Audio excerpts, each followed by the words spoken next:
Irmãos, mês de novembro é normalmente um mês que nós trabalhamos a ideia de contentamento, ações de graças, não é? Alegria no Senhor.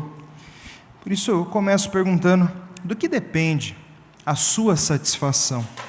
Em que circunstâncias o seu contentamento desaparece? O que precisa acontecer para a sua alegria acabar? O tema da nossa mensagem é o Evangelho me basta. E nós queremos propor com um texto bíblico que um comprometimento genuíno com o Evangelho nos conduza a uma vida de genuína alegria e contentamento.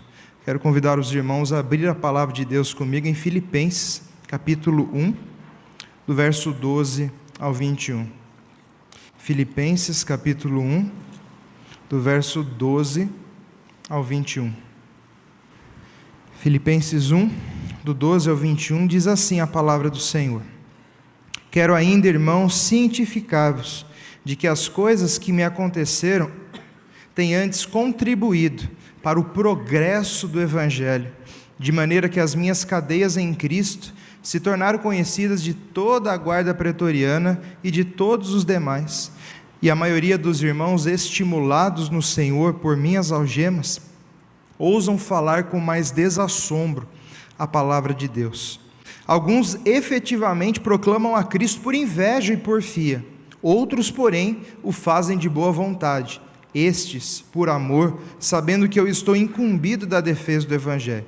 Aqueles, contudo, pregam a Cristo por discórdia, insinceramente, julgando suscitar tribulação às minhas cadeias.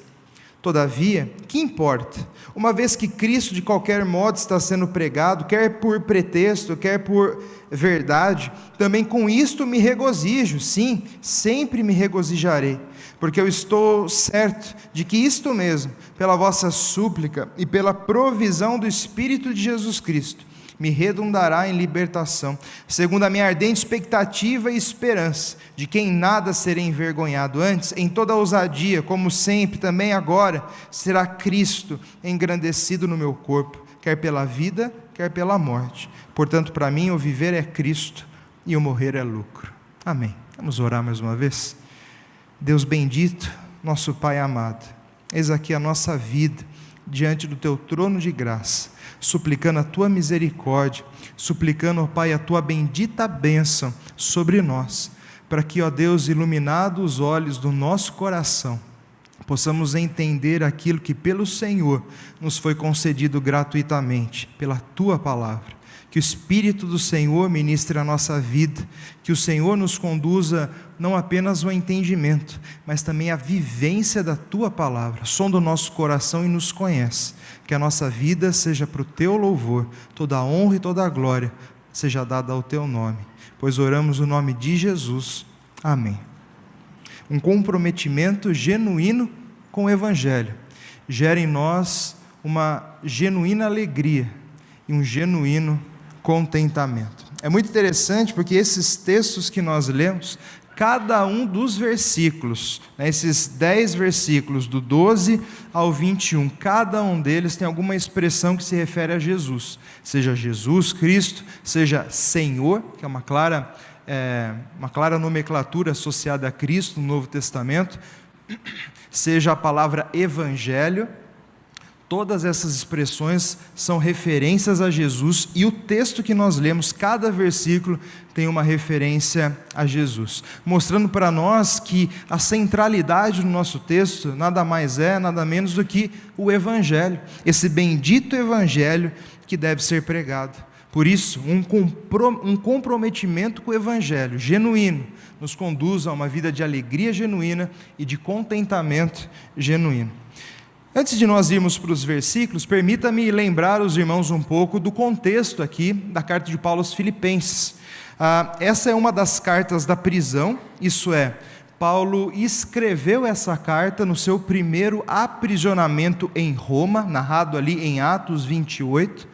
Paulo estava preso, era uma prisão domiciliar, ele era cidadão romano, ele tinha esse direito, estava aguardando um julgamento, e ele era vigiado então por guardas que se revezavam nessa residência que ele alugava, e ele precisava ficar preso ali dentro.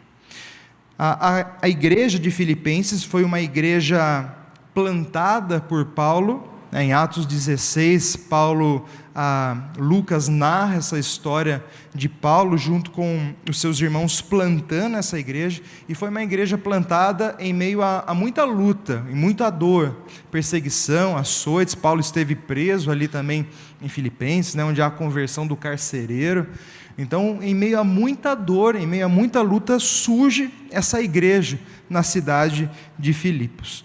E Paulo escreve essa carta com uma resposta, porque nessa prisão que Paulo estava em Roma, ele recebe a visita de Epafrodito, que era um irmão da igreja que morava em Filipos, era um irmão dessa igreja. E ele trouxe para Paulo uma oferta que a igreja preparou, porque Paulo estava preso, mas ele tinha que custear tudo aquilo que ele consumia, inclusive o aluguel da casa.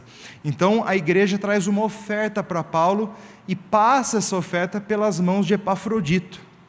E Paulo se alegra sobremaneira. Ele diz, né, não por causa do dinheiro, mas por causa do que ele significa na vida de vocês. Muito interessante, Paulo escreve essa carta, é conhecida como a carta da alegria, porque Paulo escreve ela em tom de alegria, embora e apesar das circunstâncias serem tão adversas, Paulo escreve ela com tanta gratidão e tanta alegria pela vida desses irmãos. O termo alegria é usado abundantemente aqui, então ele escreve e passa essa carta para Epafrodito levar então para a igreja. Então esse é um contexto, né, necessário sabermos para prosseguirmos aqui com os versículos. O verso 12 então, Paulo diz: quero ainda, irmãos, cientificar-vos de que as coisas que me aconteceram têm antes contribuído para o progresso do evangelho. Então uma das coisas que provavelmente Epafrodito veio falar é que a igreja ficou muito triste com as coisas que tinham acontecido com Paulo, né? Porque veja, Paulo estava pregando o evangelho, Paulo estava viajando, passando por várias cidades, plantando várias igrejas. De repente ele é preso, passado de cidade em cidade, sendo julgado, sendo ouvido, e cai em Roma. Então as pessoas tiveram esse tom, né, esse tom de lamento. Puxa, Paulo, provavelmente, né, Paulo estava indo tão bem, estava progredindo tanto o evangelho através de Paulo, e de repente Paulo fica preso, né? Puxa, as coisas retrocederam, pelo menos estagnaram. Paulo está preso, o evangelho parou de avançar, que pena. Então provavelmente era esse o sentimento da igreja, um sentimento de lamento, um sentimento até que de derrota. E Paulo faz questão de, logo no começo, no primeiro capítulo, né, depois da saudação, da oração de ação de graças pela vida da igreja, já no versículo 12, Paulo ele quer deixar a igreja ciente de algo muito importante. Ele vai dizer que as coisas que me têm acontecido, essa é uma expressão que Paulo se refere as suas prisões, né? Paulo foi preso em Jerusalém, esteve diante do sinédrio, de autoridades, foi para Cesareia, foi ouvido pelo Festo, o governador Festo, o rei Agripa, e depois, por barco, por navio, foi levado então até Roma, passando por tantas adversidades no meio do caminho. Então, a igreja estava acompanhando, e estas coisas que me têm acontecido é uma referência a todo esse encarceramento, essas lutas que Paulo tem vivido nesses últimos tempos na sua vida. Então a igreja pensava que tudo isso era um retrocesso para o evangelho, mas Paulo ele quer corrigir a mentalidade da igreja. Paulo tinha uma perspectiva oposta da situação. Enquanto aqueles irmãos pensavam que tudo aquilo que tinha acontecido com Paulo era um retrocesso para o evangelho, Paulo via tudo aquilo como um progresso, um avanço para o evangelho. Como isso é possível? Como Paulo pode ter uma perspectiva tão otimista, tão contrária àquilo que a igreja estava pensando? E Paulo vai falar exatamente isso. Paulo diz: quero cientificar-vos de que as coisas que me aconteceram têm antes contribuído para o progresso do evangelho. As minhas prisões, as minhas cadeias serviram, estão sendo usadas por Deus para fazer o evangelho avançar. De forma alguma o evangelho está preso, está encarcerado. Pelo contrário, as minhas prisões eram instrumentos do Senhor, estão sendo instrumentos de Deus para fazer o evangelho alcançar novas fronteiras, o evangelho está em progresso, está avançando. É essa mentalidade que Paulo está então deixando aqueles irmãos cientes. E Paulo passa então a explicar pelo menos duas razões do porquê o evangelho está avançando na vida de Paulo, através dele, apesar da sua prisão. O verso 13, ele dá a primeira razão. As algemas de Paulo, as suas prisões, serviram de testemunho do evangelho para os incrédulos. Essa é a primeira razão de que Paulo, embora preso, está fazendo com que o evangelho avance, de maneira que as minhas cadeias em Cristo se tornaram conhecidas de toda a guarda pretoriana e de todos os demais. Quando fala cadeias em Cristo, significa a razão da sua prisão, o fundamento da sua prisão. Por que Paulo estava preso? Por causa da sua fidelidade, do seu compromisso com Jesus. Mas também, cadeias em Cristo significa o propósito da sua prisão. O propósito da sua prisão também passava pela mão desse soberano Senhor. Era um propósito voltado para Cristo e para o próprio Evangelho. Então, essas cadeias em Cristo possuem todas essas conotações em volta do termo. Veja, quando Paulo escreve aos Efésios, Paulo escreveu 4 cartas, são chamadas as 4 cartas da prisão, nesse primeiro aprisionamento em Roma, a Efésios, Filipenses, Colossenses e Filemão. São as 4 cartas escritas nessa circunstância em que Paulo estava vivendo. Quando ele escreve aos Efésios, ele diz no capítulo 3, verso 1, por esta causa eu, Paulo, sou prisioneiro de Cristo Jesus, por amor de vós gentios.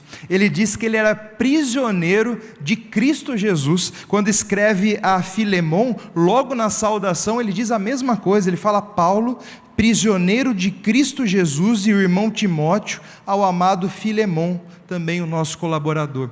Então ele estava ciente de que ele estava preso por vontade de Cristo e para a glória de Cristo. Era essa consciência que Paulo tinha a respeito da circunstância que estava em torno dele. Deus já havia falado, já estava ministrando ao seu coração. Em Atos 23, no verso 11, Lucas relata: na noite seguinte o Senhor, pondo-se ao lado dele, de Paulo, disse: coragem, pois do modo por que deste testemunho a meu respeito em Jerusalém, assim importa que também o faças em Roma.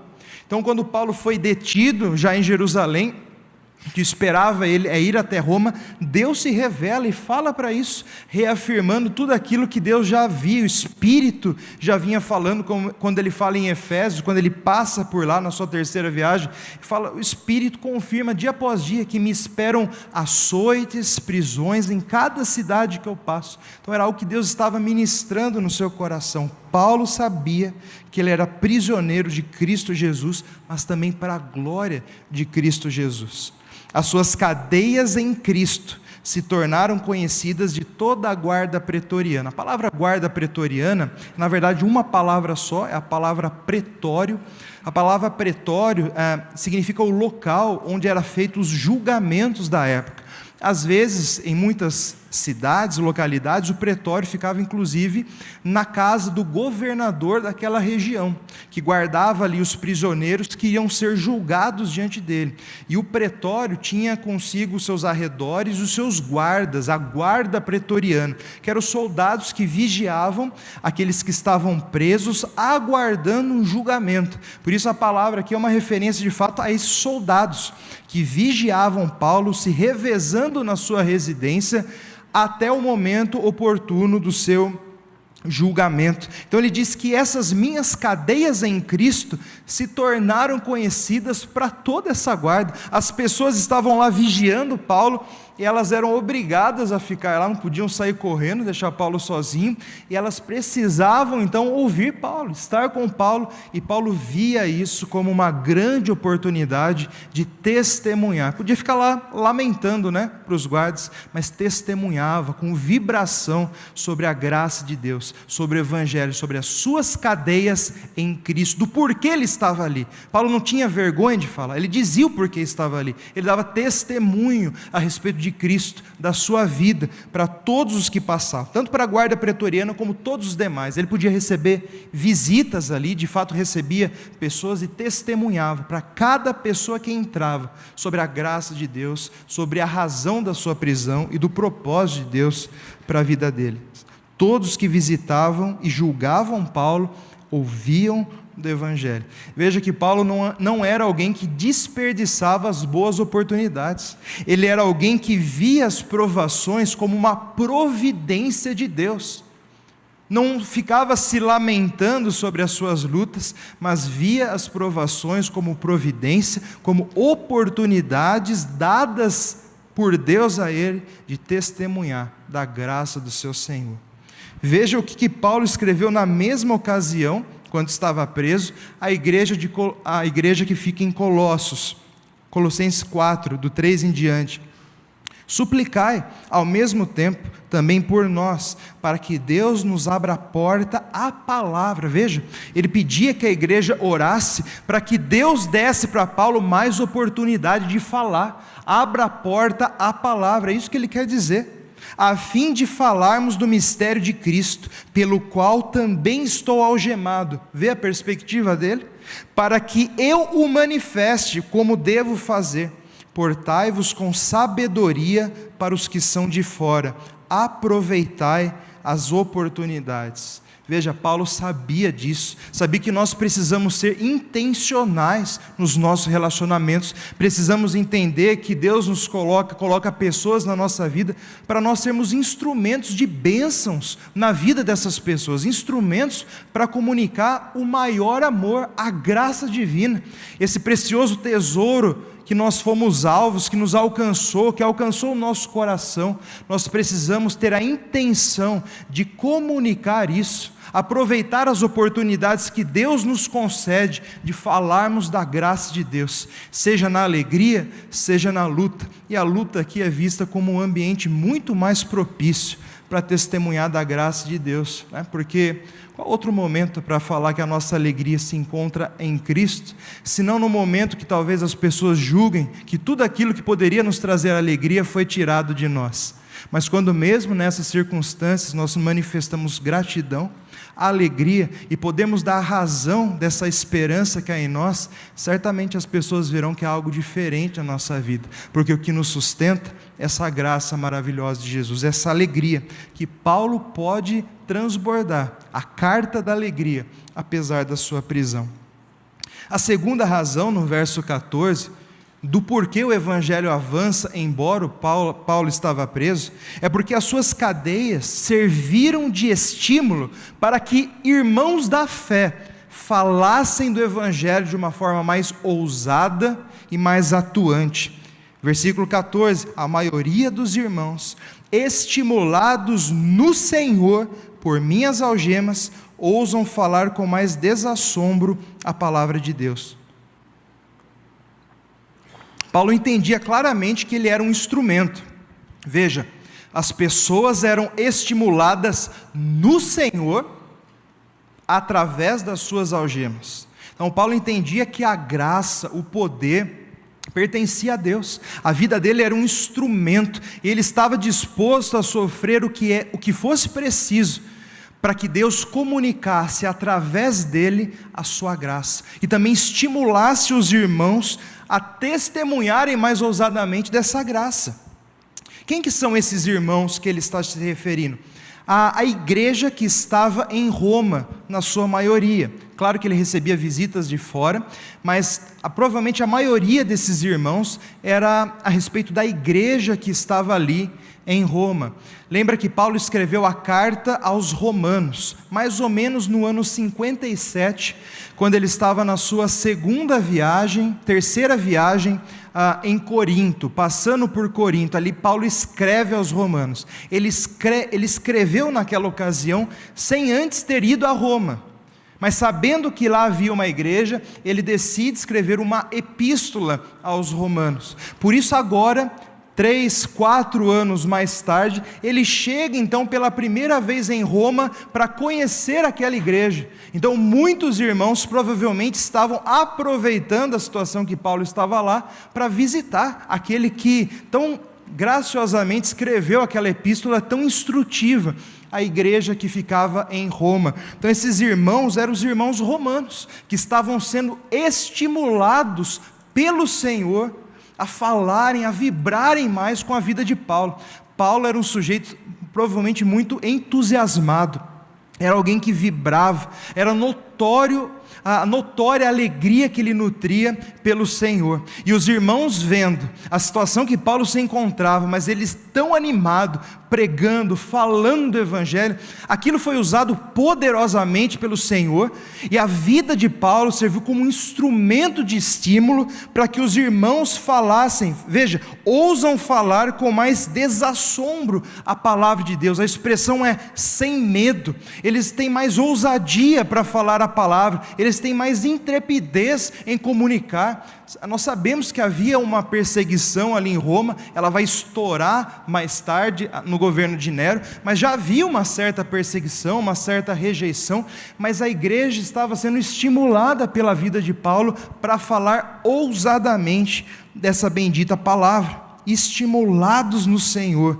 vendo Paulo, mesmo em meio às lutas, permanecendo fiel. O resultado, essa pregação mais frequente do Evangelho pela vida daqueles irmãos. Meus irmãos, nas provações, será que nós temos servido de estímulo ou de desânimo para as pessoas à nossa volta?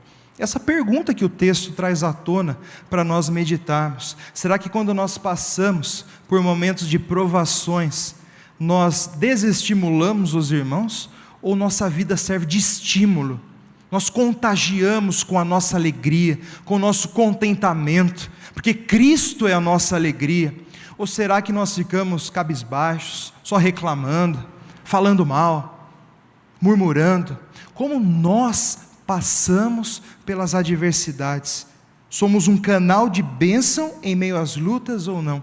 Na própria epístola de Filipenses, no capítulo 2, verso 14, Paulo vai dizer: fazei tudo sem murmurações e nem contendas. Veja que ele tinha autoridade para dizer isso, ele estava preso, ele diz: fazei tudo sem murmurações e nem contendas. A palavra murmuração aqui é aquele som baixinho da boca, né? É aquele, quando você vai fazer alguma coisa, mas fica falando, reclamando, é esse murmurinho, essa é a palavra. Contenda é aquele cara que faz, mas fica questionando, por quê? Mas por que isso de novo? Então é um estilo de vida que reclama. Paulo fala: fazei tudo sem murmurações nem contendas, para que vos torneis irrepreensíveis e sinceros, filhos de Deus inculpáveis, no meio de uma geração pervertida e corrupta, na qual vós resplandeceis como luzeiros no mundo. Veja, Paulo está falando uma vida que é usada por Deus para refletir no meio das trevas, como luz nesse mundo. É uma vida com contentamento, é uma vida que não reclama, que não murmura, que não questiona ordens, é uma vida que obedece com alegria, com gratidão, em todo o tempo, em tudo dai graças. Regozijai-vos sempre, orai sem cessar. É um estilo de vida grato, contente, satisfeito. Alguém assim é usado para estimular outras pessoas, para contagiar, para testemunhar da graça de Deus. As pessoas questionam: como é possível que fulano esteja assim, mesmo passando por isso? Esse é o testemunho da graça de Deus em nós, fazermos tudo com um coração grato e satisfeito, por causa do Evangelho, por causa do Senhor Jesus. O Evangelho é Cristo, a pessoa dele e a sua obra, e o nosso coração está comprometido com isso, e no Evangelho está a nossa satisfação. Provérbios 18, 14, o espírito firme sustém o homem na sua doença, mas o espírito abatido, quem o pode suportar? O Evangelho, meus irmãos, torna a nossa visão mais nítida com respeito da vida. Paulo, aí no capítulo 1, alguns versículos antes, do 9 ao 11, ele diz: também faço essa oração para que o vosso amor aumente mais e mais, em pleno conhecimento, em toda percepção, para provardes as coisas excelentes, seres sinceros, inculpáveis para o dia de Cristo, cheio do fruto da justiça. Então Paulo está dizendo, orando em favor daqueles irmãos, para que o amor deles crescesse, e o amor crescendo faria com que eles eles olhassem para a vida de uma forma diferente. O Evangelho abre o nosso entendimento para que nós tenhamos uma lente diferente para olhar para a realidade. Nós olhamos para as adversidades, por exemplo, como é o caso aqui, de uma forma diferente. Nós não olhamos para a adversidade, para aquilo que nos falta, mas o que Deus quer fazer através de nós para suprir o que falta na vida do outro. Veja que perspectiva louca para o mundo, mas para nós faz todo sentido.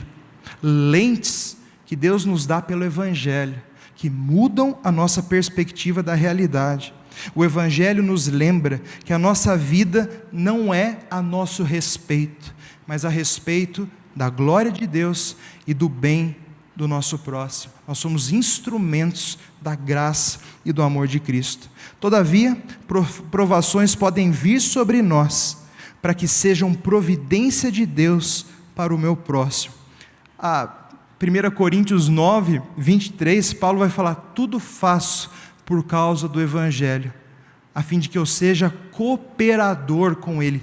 Tudo faço por causa do Evangelho. Paulo estava disposto a desgastar a sua vida.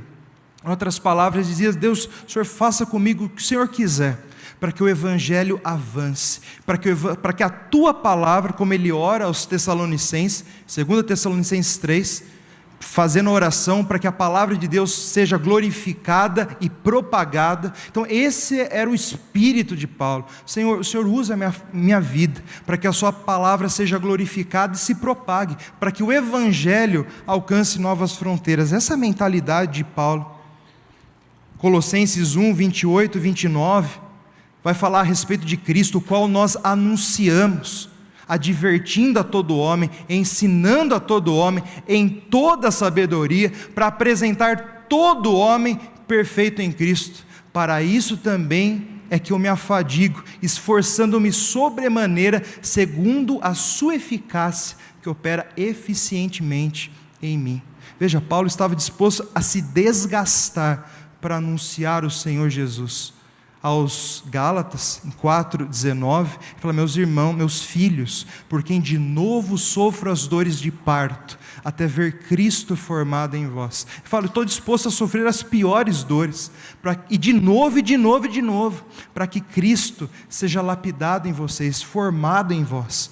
É alguém que, por causa do Evangelho, está disposto a todas as coisas. A minha vida é para servir o Evangelho. Resumindo, as cadeias em Cristo, serviram para dois propósitos, segundo o texto. Serviram de testemunho do Evangelho para os incrédulos e serviram de estímulo para que os irmãos falassem mais do Evangelho.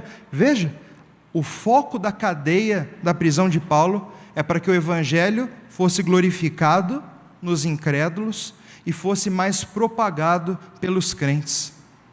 A provisão de Deus foi para que o Evangelho, através dos sofrimentos de Paulo, alcançasse vidas de uma forma nunca vistas antes.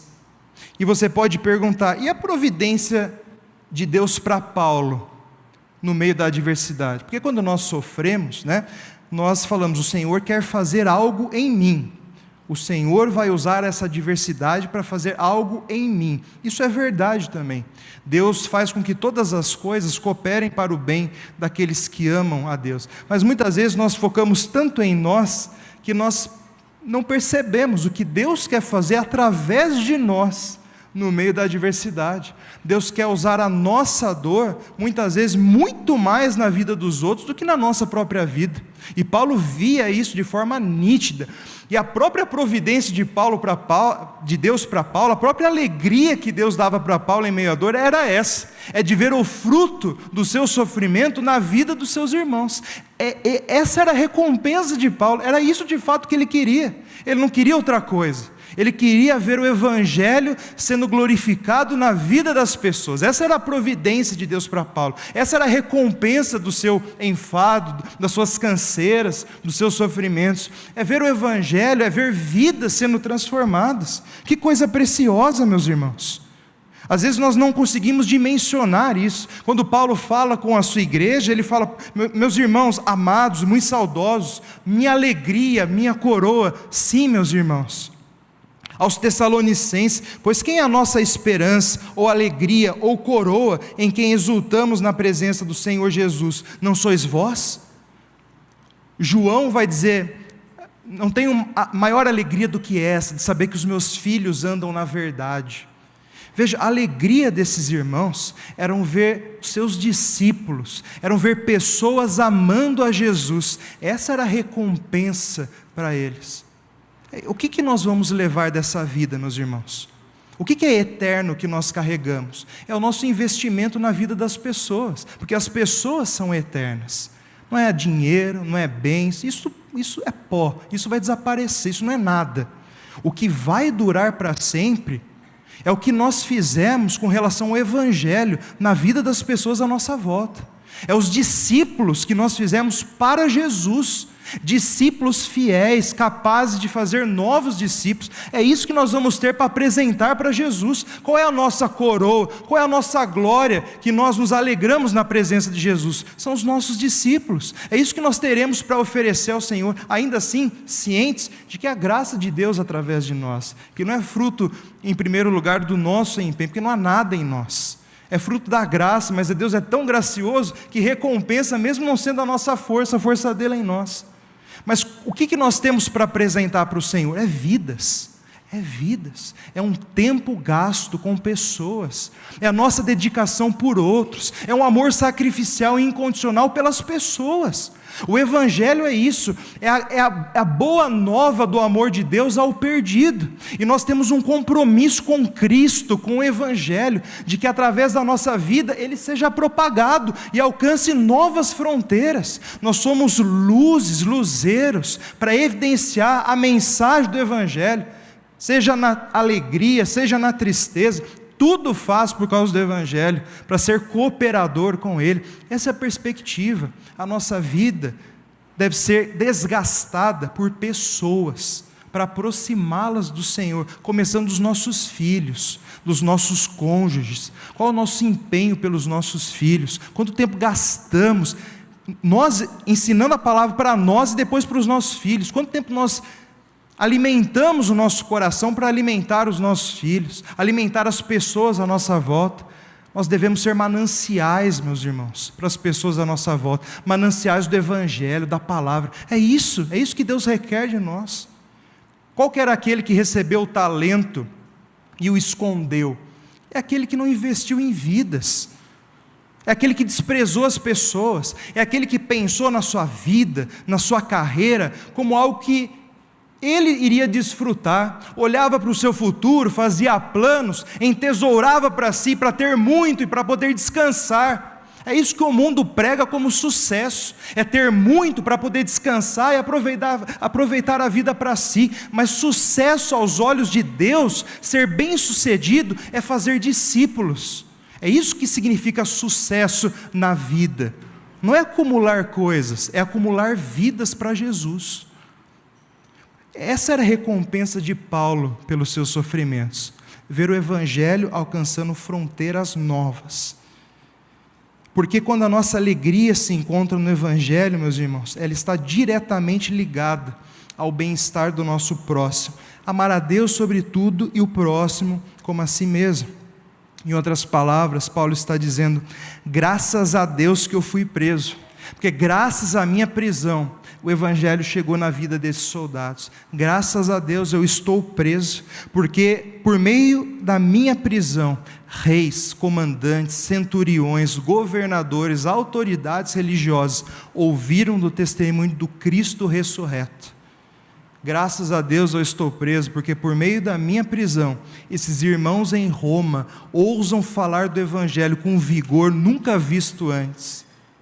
Veja, essa era a gratidão. Por isso que Paulo pode dizer: em tudo dai graças, porque em tudo Paulo sabia que a sua vida seria um instrumento de avanço para o Evangelho.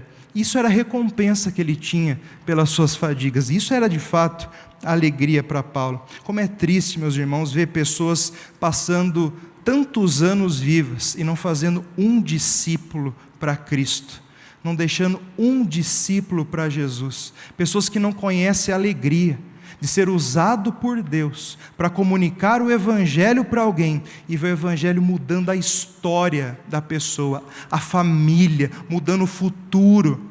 Não existe alegria maior do que isso. E tem pessoas que passam a vida e não usufruem dessa alegria que Paulo desfrutava nos poros da vida. Fazer discípulos para o Senhor. Eis aí a nossa fidelidade para com Deus. E Paulo, muito interessante que nesse contexto, no verso 15,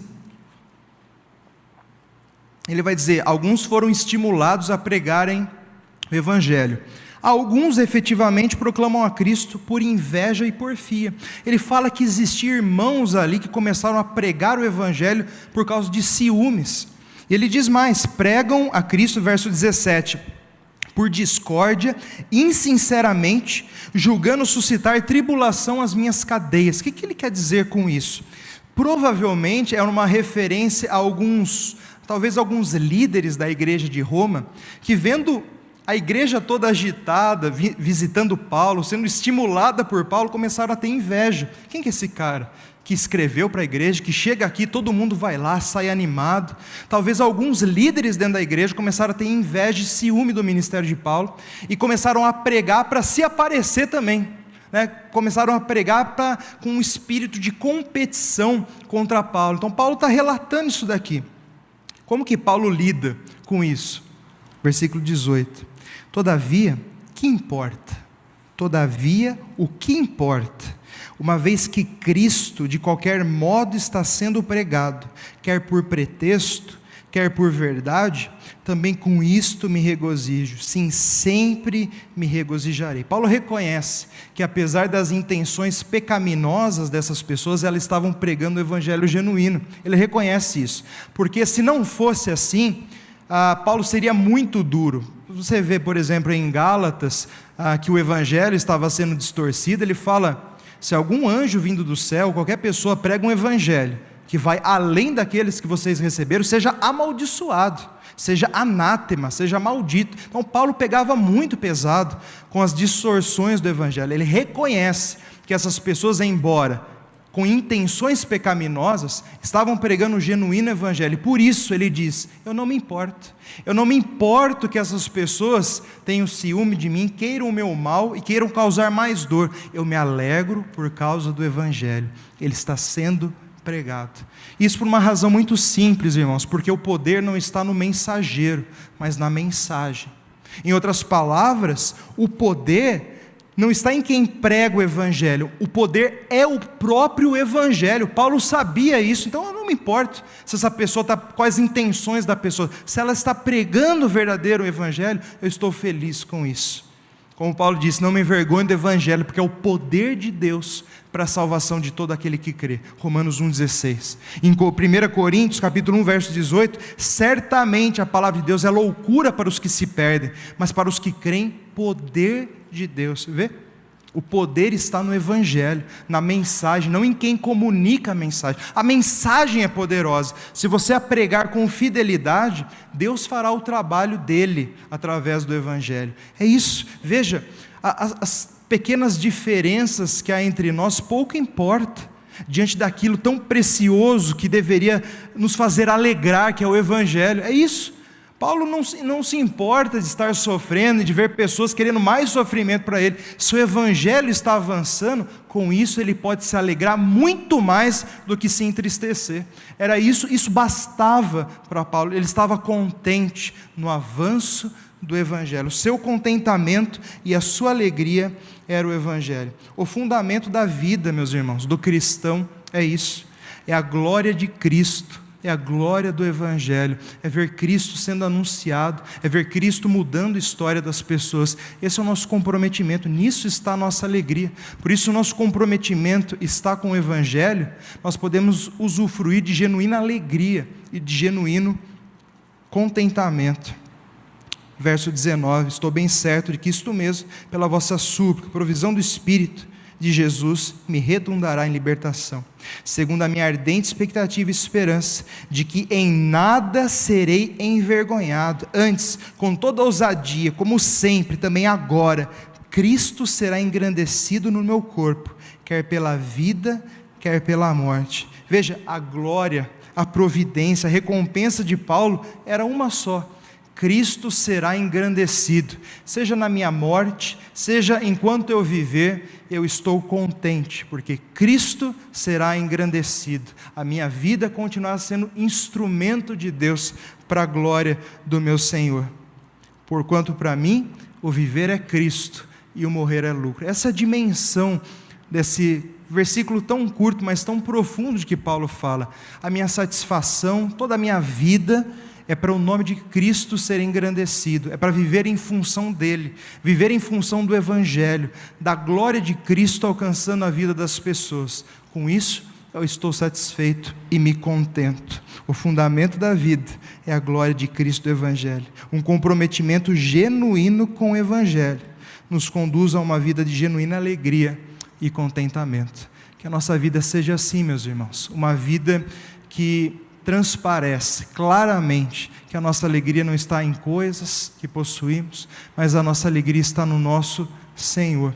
Que a nossa vida seja instrumento, utensílio de bênção, onde Deus nos colocar, para comunicar essa alegria e essa paz que só Cristo pode nos dar, da qual nós já usufruímos pela sua graça e misericórdia.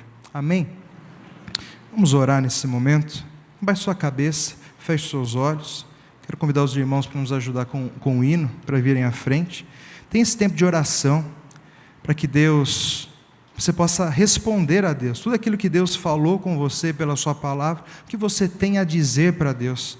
Tem esse tempo, fale com o Senhor, coloque a sua vida diante de Deus. Depois eu estarei orando e vamos entoar um último cântico.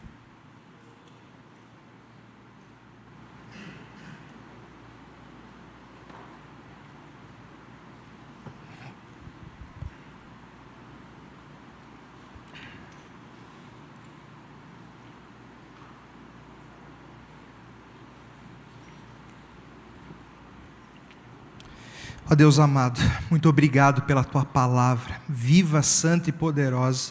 Obrigado por Cristo Jesus, a nossa viva esperança, o nosso Salvador, Senhor da nossa vida e da nossa história. Nós Te louvamos por essa graça bendita. Nós Te louvamos, ó Pai, porque o Senhor falou ao nosso coração pela Tua palavra. Reconhecemos a nossa pequenez, reconhecemos, ó Deus, como estamos aquém daquilo que o Senhor espera de nós. Por isso pedimos perdão ao Senhor, suplicamos a Tua ajuda, a Tua bênção, para que o nosso coração, ó Pai, cada dia mais se alegre tão somente no Teu bendito Evangelho, em Cristo Jesus, o nosso Senhor. Que a Tua palavra continue crescendo, sendo glorificada e propagada em nós e através de nós. Que toda a honra, toda a glória seja dada ao Cristo Jesus, que venceu por nós e nos tornou mais do que vencedores por meio da sua graça. Louvado e bendito seja o Teu nome. Assim oramos em nome de Jesus. Amém.